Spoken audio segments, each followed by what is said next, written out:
November 1st, 2045. President Levi Colburn of the United States stepped up to the podium in an open conference, which the whole world was currently watching. He was about to make a speech that would change the course of mankind. President Colburn took a solemn look at the audience, the cameras, and spoke. When the Abchlorans made contact, the world looked to the United States for leadership. I, and we, took that burden and agreed to be Earth's emissaries. Our dream was for a new era of peace and prosperity, as we shared culture and technology with these new beings. When they arrived, they were fleeing a dying planet. So, we allowed them to integrate into our society. We opened our arms, we sent ambassadors to their planet, and along with some of our greatest minds, in fact, and a workforce any humanitarian would call awe-inspiring. We wanted to help them in their time of need. It is only now that I can see clearly the reason their planet was dying. It was because of them. They do not care about our planet's life or building meaningful partnerships with our people. They only care about what benefits them, our resources, our labor, and our knowledge. It is now clear to me that we cannot ensure the safety of American citizens, and the intentions of our visitors have become clear. The veil has lifted. From infiltrating the White House, to causing societal chaos in cities large and small, to the recent abduction of General Otto's daughter, the Abchloran are a societal and national menace, a threat to the country's and the planet's very existence. And that is why I have signed an executive order mandating that all Abchloran must leave Earth by October 1st. Those who remain will be forcibly removed. Those that resist will henceforth be classified as foreign combatants. We do not seek conflict. We simply want to ensure the safety and well-being of our citizens and of our species. God bless you all, and God bless the United States. The move ignited global conversation like a spark. While some applauded the United States' courage and steadfastness, others wondered what would happen come October 1st. What would happen if the Abchloran refused? What could come of the repercussions of war? It is now known that before the president had even finished his speech, moves were being made to apprehend and return Abchlorans to their ships. Some left willingly, taking off and returning to their planet. Others were less keen on returning to a doomed world. Chaos erupted across the country and bled into the rest of the world. Camps were set up to house the thousands of Abchlorans that had been captured as Earth's governments collected the resources to deal with them. Thousands more died in riots and armed conflicts. Eventually, as the last Abchloran ship left, we began sending the remaining Abchlorans to the moon via New Age rockets we were able to develop with Abchloran tech. Unfortunately, we had not mastered it enough to travel the vast distance between our worlds, so the moon was to serve as their prison. Humans across the planet cheered, and others wept. Then, those who whispered about retaliation suddenly found their fears become reality. The Abchlorans had responded with a virus.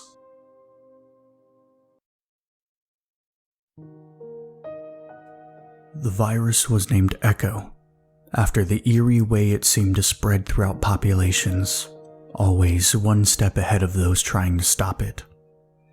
It started with a nosebleed, a minor cough, bloodshot eyes, but before long, limb by limb, the body would begin solidifying into a volcanic rock-like material. This could take minutes or weeks, but it was always inevitable. Echo killed millions in just a few short months. Entire cities became ghost towns filled with silent statues of their former residents as the virus ran rampant. The virus spread like wildfire, and before long, most of humanity was wiped out. In a vain attempt to slow the spread, what remained of Earth's governments began exiling the infected to the same moon facility which housed the remaining Apchlorans. Earth's final days were filled with death and chaos as the few remaining survivors of Echo attempted to escape their inevitable fate.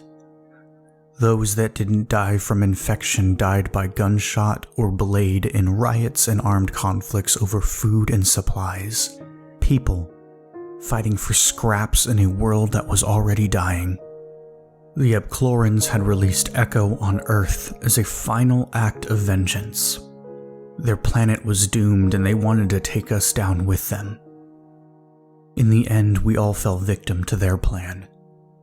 The virus decimated humanity and in the process destroyed our planet too. There is nothing left for us now. There is just the dust of humanity's past and Echo, a constant reminder of what we once were, and of what we could have been if only fate had been kinder to us. But there is hope. There is always hope. Okay, so red and green. Wait, there's a blue wire? What the hell is this switch? Well, what's the worst that can happen? Seth attached the wires to a cable they had run across the facility and flipped the switch. The lights in the hangar flickered to life. Hell yes! See? Told you I knew what I was doing, he said, turning off a chest-mounted flashlight and looking back at Becca, a triumphant grin across his face. Becca rolled her eyes and turned towards the various monitors that filled one of the walls. It looks like there are still 3 transport ships docked here, and at least one of them is still operational. She waved her left hand over the desk in front of the monitors, but nothing happened. Frustrated, she repeated the motion. I hate to break it to you, dollface, but no chips, remember? Seth said, pointing to his left wrist. Here. He approached the desk and reached underneath it, pulling out a keyboard and placing it in front of Becca.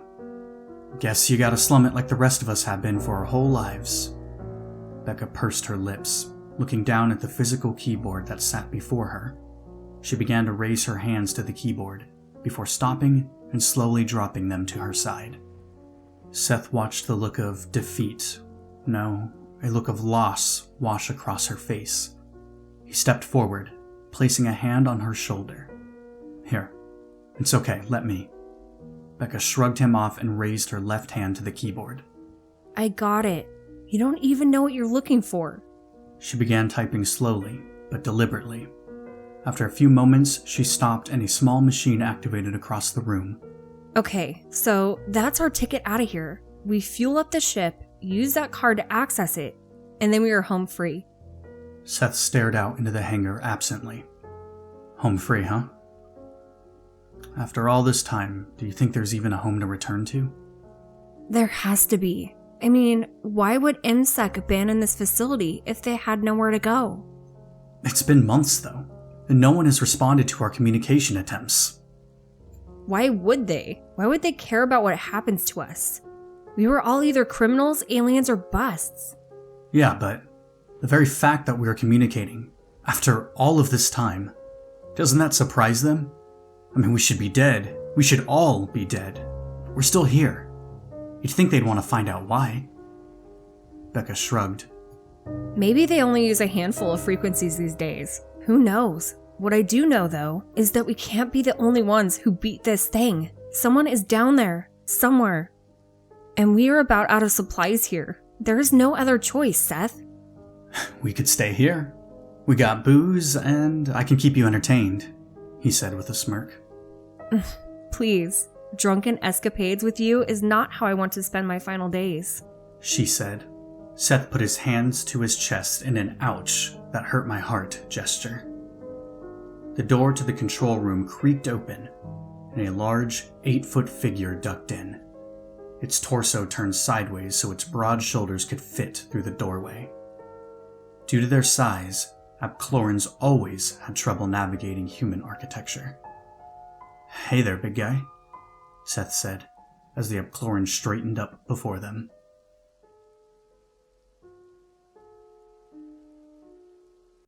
It was chaos.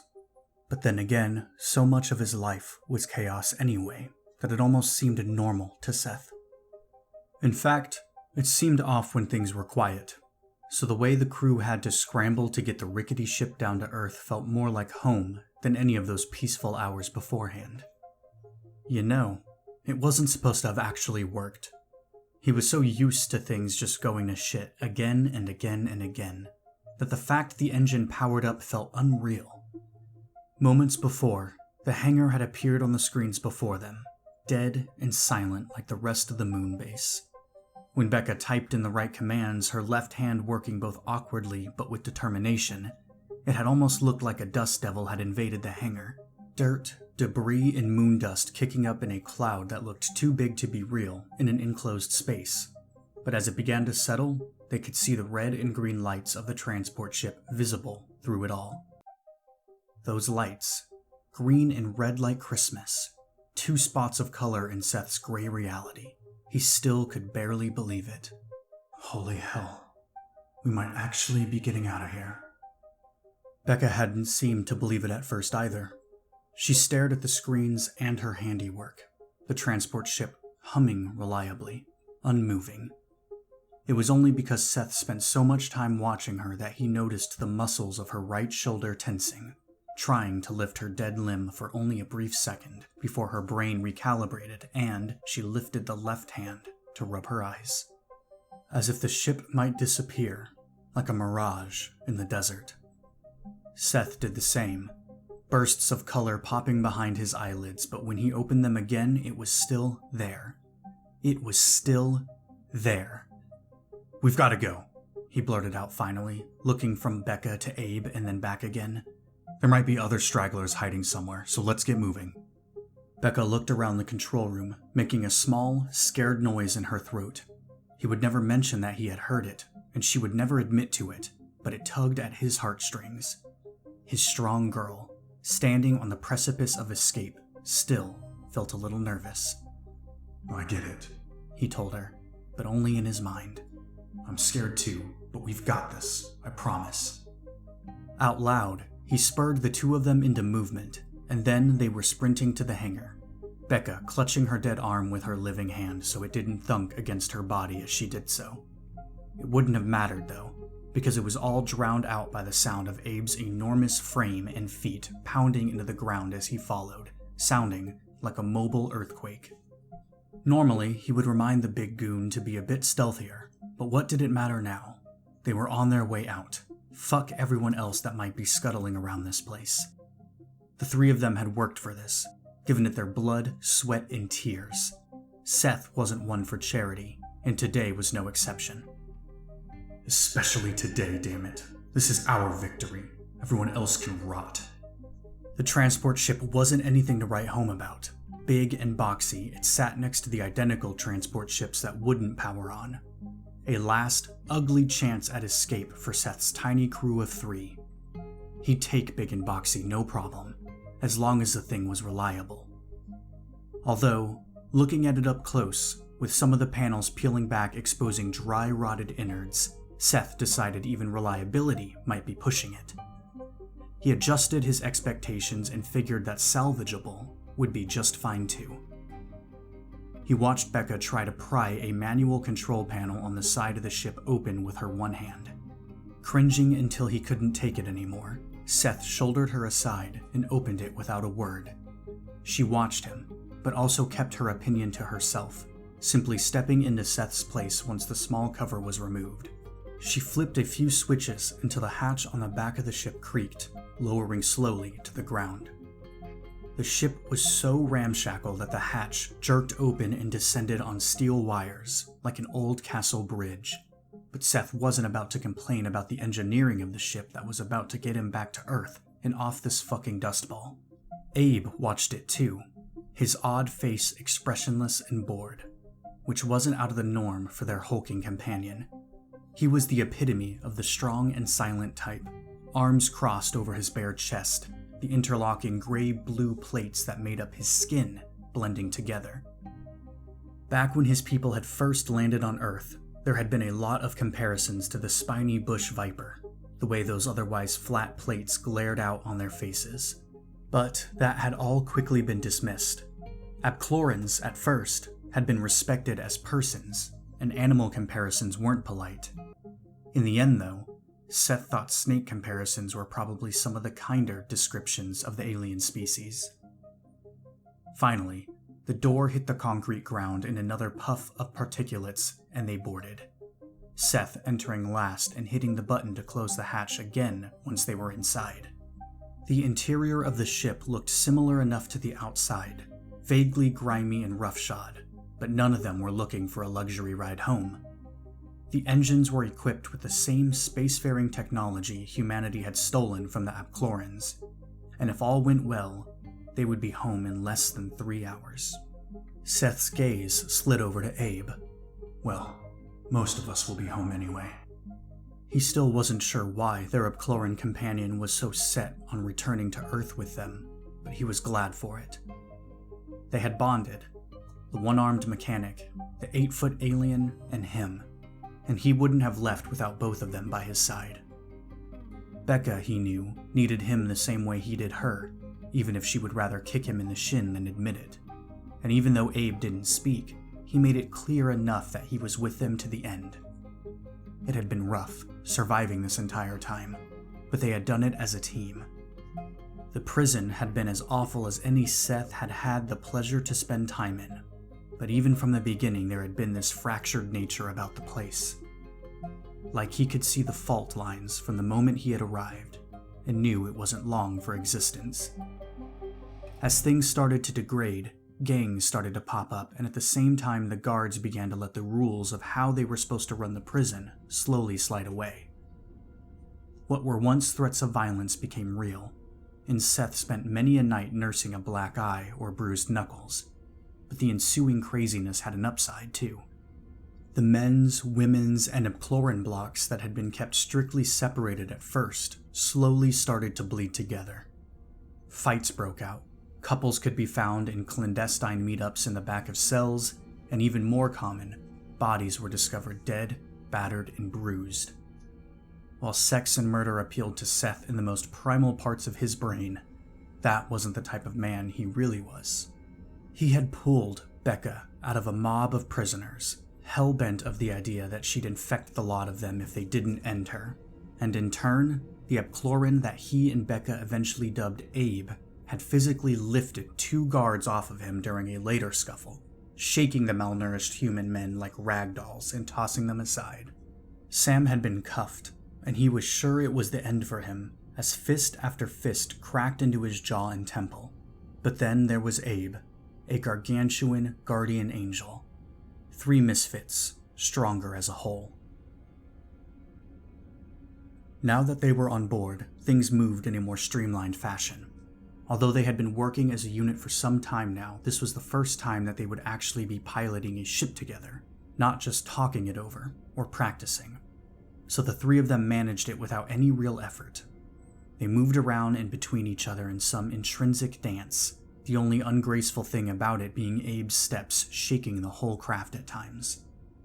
Finally, Seth settled into the co-pilot chair while Becca took the helm, and after a few more key presses, the roof of the hangar split open like a sea parting, and the heavy old ship lifted off the ground like a drunk ballerina. Seth dared a look away from the controls and to Becca, her lips pursed tight in concentration, dark blonde hair tied up in a discarded bandana she had found weeks ago.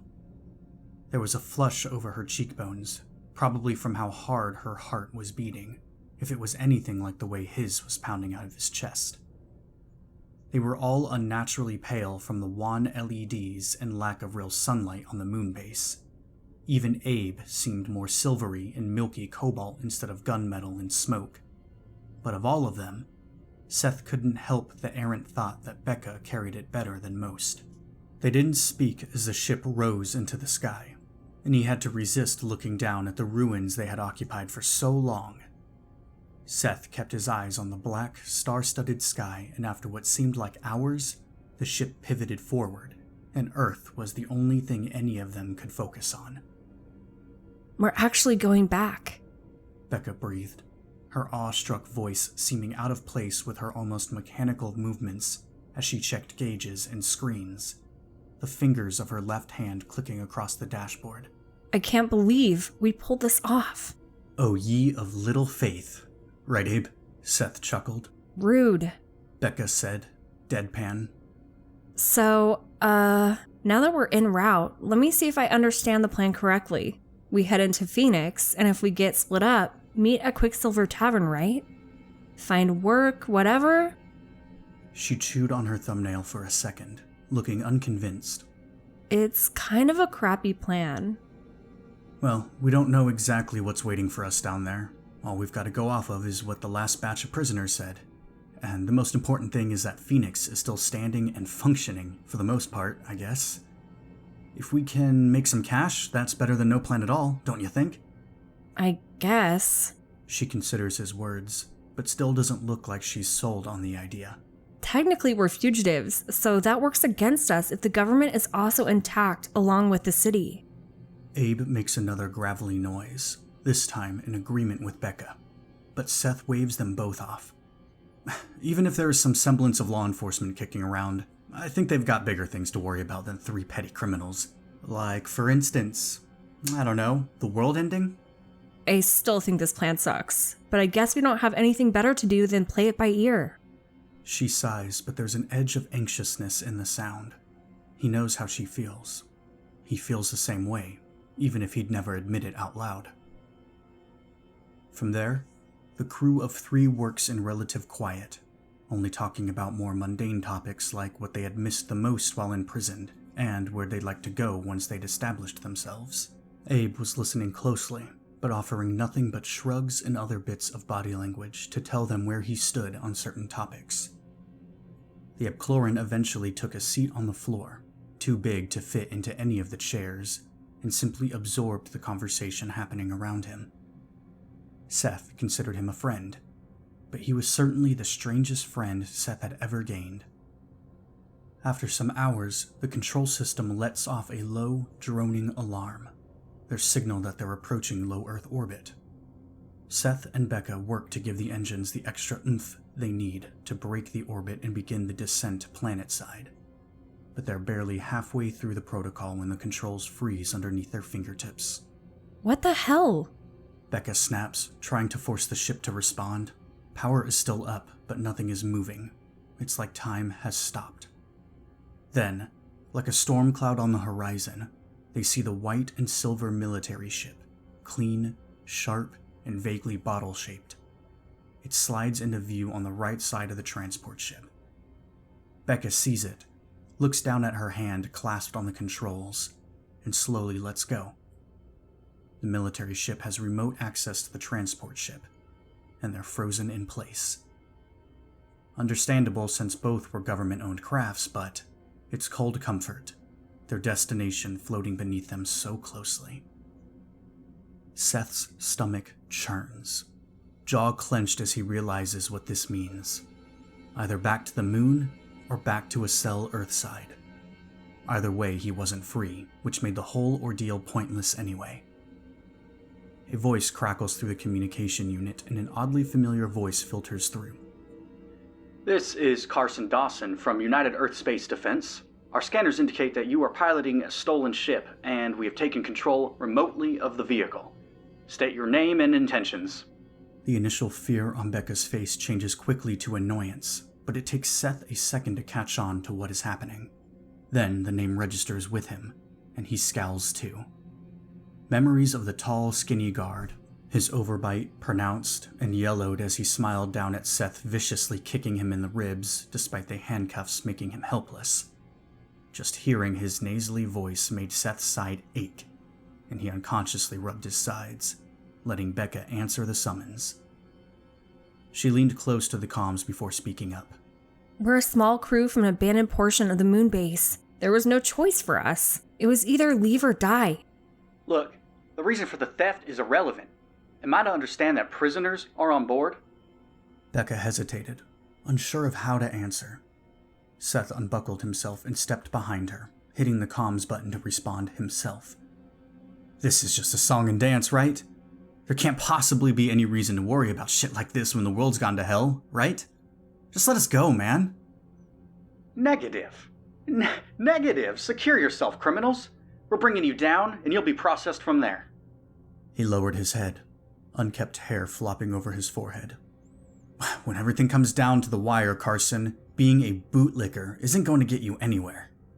Nothing comes from the other side of the comm, but a choked, angry noise before the connection is cut and the crew of 3 is left alone again. The silence between them was heavy and pressing. Seth straightens, staggering only when the magnetic pull of the ship begins to move them forward more rapidly than they had been before. So this is unexpected, he tries to joke, but Becca just scoffs, turning her captain's chair to face the wall, while Abe just grunts again, refusing to meet his gaze. What? You two can't possibly think this is my fault, Seth gripes, using his false irritation as a balm to calm his racing mind and churning stomach. This is all really bad news, but Seth wouldn't be himself without his annoying veneer of bravado. Can't we just be upset in general? You don't always have to be the center of attention, Seth. Becca grouses back. Fine. He drops himself grouchily back into his chair, and, along with his team, watches as their ship descends back towards the planet they had so desperately wanted to return to. Everyone ignores the pristine, shimmering military ship ahead of them and to the right. It's still better than being on the moon, Becca says out of nowhere, maybe just as a way to convince herself. At least we have a chance to get free. So we agreed that's what we're doing, right? He asks. No waiting for the long arm of the law to come take its due from us. We're breaking out first thing. The Epcloran jerks his head in an affirmative motion, and after chewing at her thumbnail for a few more seconds, Becca too agrees. I don't see any other way to go about it. I can't even figure out why they'd take the resources to capture us anyway. If they continue to follow commands, no matter how useless they are now, it's at least some semblance of normalcy for those assholes. Seth laughs sarcastically. It almost makes me a little jealous of them. He shoots a glance over at the ship, narrowing his eyes as if he might see Carson the guard through the metal of it all. Almost. Sunlight on Earth is so much different than it is on the moon. Bright, concentrated, and almost painful. Eyes squinting just from the ambient sunlight coming in from the windshield, the crew of 3 waited for the hatch to lower, Seth and Becca in front, and Abe behind them. The shoddy hatch hits the desert sand with a muffled whump, kicking up grit into the air. But even that obstruction couldn't hide the loose collection of soldiers jeering at them as they walked down the ramp. As they descended, it became clear that the group greeting them was rather ragtag, in faded, ill-fitting uniforms and standing in sloppy clumps and groups instead of perfect lines. Just some sad remnant of whatever branch occupied this base back before the world ended, desperately clinging to the routines that made life seem a little more normal. Routines like taking prisoners. The prison guard turned ship crew, Carson, was waiting at the bottom of the ramp, arms crossed and looking smug. When he recognized the 2 of them, his smile widened, becoming more cruel by multiple degrees. I recognize you too. Where's your... As if summoned, Abe clomped down the ramp after them, and the shouts and insults turned rapidly to uncomfortable murmurs. Carson blanched, as did the other armed guards standing with him, seeing an Epcloran not only in person, but free and unrestrained. Get back on the ship, Carson said, clearly trying to keep the quiver out of his voice. "You're going right back to that rock, Abby." Abby, or Abbies, was the not-so-clever name that speciesists came up with, taking the ab in Apcloran, turning it into a name and calling every single Apcloran that, mostly because they refused to learn their actual names. Abe took his spot next to Seth, giving no indication that he had even heard what the guard had said. The two escaped human prisoners had been a fun pastime to deal with, but now that Abe was in the mix, the crowd of onlookers had lost their excitement. Now their voices were just a buzz of uncertainty, watching to see what would happen next. Seth was enjoying the way things were falling apart for Carson and the rest of his cohorts, but only until he felt the bump of a gun barrel on his back. He stumbled forward, off of the ramp and into the sand, and watched as another soldier did the same for Becca. No one approached the Apcloran. "I said, get back on the damned ship," Carson repeated. Abe finally looked at Carson, his eyes black and bottomless, giving him a simple shake of his head. No. He wouldn't leave his friends. Seth felt his admiration for the big lug grow even bigger than before. More guns are raised in their direction, and he can see the situation slowly starting to spiral out of control. Any second, a switch would flip, and it would all go to hell if something didn't go their way right this second. Soldiers closed in on them, while the guard with the gun in Seth's spine lowered it and changed out for handcuffs. He could hear them jingling behind him, so he stiffened his arms and fists when the guard tried to get them locked on. "Hands behind your back," the man hisses, annoyed as he tries and fails to pull Seth's wrists together. Out of the corner of his eye, he can see the guard on Becca push her forward until she stumbles, obviously unsure about how to cuff her with her one gray arm. No one wants to touch it, and that is, for once, a blessing. Still, she yelps as they jam the butt of the rifle into her body again, and Seth can feel his blood pressure rising. Things reach a fever pitch when Carson pulls a handgun off his belt, cocking it and aiming it at Abe, who is now staring him down like a cowboy at a standoff. "Get in the fucking ship right now, you alien bastard, or I'll put one of these right between your eyes, you hear me?" Carson spits through clenched teeth. Apclorans might be more heavily armored than soft, squishy humans, but where Abe might be able to shrug off an arm shot, a headshot was a different story. Seth's pulse was pumping like an engine, hardly even feeling the poor soldier that was still desperately trying to overpower him and get the cuffs on. "Come on, man," Seth's soldier said with exasperation. "It's this, or I have to put you down, okay? Quit trying to be a hard ass. Can you come a little closer? I'm hard of hearing," he tells the soldier, who blows out an annoyed breath but does as he's asked, leaning in, presumably to yell in his face. Either way, it was a stupid move, but this was not a well-trained man who knew the dangers of such a thing. Just some dumb kid. "Just let me get the cuffs on, or..." The soldier got out, right before Seth slammed his head into his. Seeing stars, Seth grabbed the man right as he started to slump into unconsciousness, shaking his own head to dispel self-inflicted pain, jerking the soldier in front of him like a human shield, quickly gaining the attention of everyone around them. The burgeoning chaos around them ground to a halt as everyone turned to look at Seth and the mostly unconscious soldier he clutched to his chest like a lifeline. "Abe, Becca, in just a second, you're going to run," he says in a monotone, not yelling, not panicked, slow and assured voice. "What?" Becca starts, but the words die in her throat as Seth yanks the gun from the knocked-out guard's belt, holding it to the limp man's temple, causing an immediate cacophony of guns being drawn and pointed in his direction. All eyes on Seth, just like he wanted, but his friends still haven't made their move. "Go!" he screams this time, and with a muffled curse, Becca finally moves, grabbing Abe's enormous hand and pulling him behind her as she takes off in a sprint. A few heads turn in her direction, but no one dares take their eyes off the prisoner who had one of their own. Someone even sprays off a few haphazard shots, causing the fleeing pair to split up. But before anyone else can get any ideas, Seth shoots a single shot off into the air, before jerking the mouth of the pistol to the soldier's head once more. It's a strange sort of standoff. none of the barely trained military members sure on what to do, while Seth struggles with the idea of murdering this man in cold blood, guilty of only being the unfortunate fool closest to him when he disembarked the ship. No one moves for long, drawn-out moments, and Seth does nothing to break the stalemate, wanting to give his friends as much time as possible to get away. But finally, Carson makes a move, stepping forward as slowly as he dares. "You've gotten your way," he starts. "Now why don't you put that man down, and we'll talk about what to do with you. I might even be convinced to forget about your buddies if you surrender, peacefully."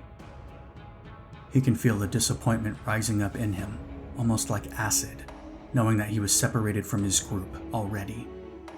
This whole thing had been a disaster, the only upside being that his feet were back on his home planet again.